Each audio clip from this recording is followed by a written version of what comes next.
আমাদের এই বাংলাদেশ বহু ভাষা বহু জাতির একটা ইউনিটারি রাষ্ট্র, অর্থাৎ একক একটি রাষ্ট্র।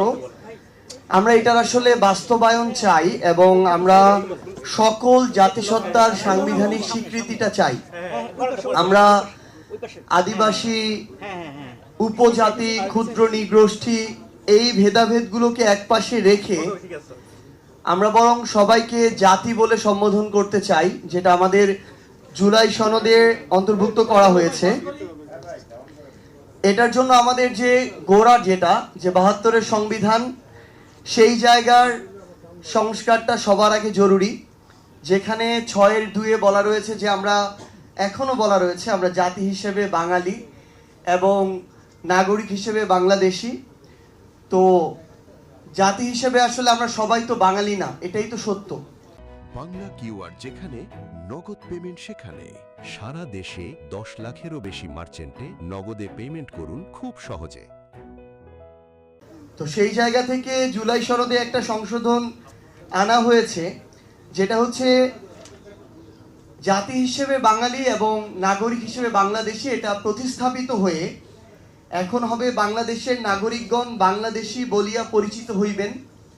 আমরা চাই এই যে গণভোটের রায়ের মধ্য দিয়ে দ্রুত এই সংবিধানের সংস্কারগুলো বাস্তবায়ন হোক এবং আমরা এই যে বিভক্তি, এই বিভক্তিটা আর চাই না।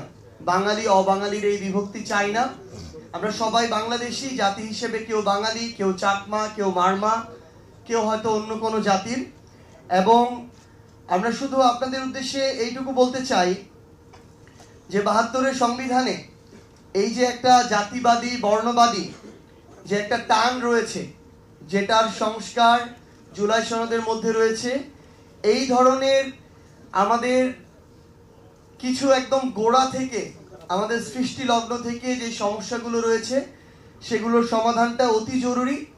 এবং আমরা পাশাপাশি এটিও আমাদের জায়গা থেকে জানিয়ে রাখতে চাই যে আমাদের রাষ্ট্রীয় অখণ্ডতা এবং সার্বভৌমত্বের প্রশ্ন আমরা আনকম্প্রোমাইজিং। এই জায়গায় আমাদের এই যে সাংবিধানিক যে কাঠামো এবং আমাদের যে রাষ্ট্রীয় কাঠামো, এই জায়গাটাতে আমাদের যেমন এই সমস্যাগুলো আমাদের আছে, আবার একই সাথে সমাধানও আছে।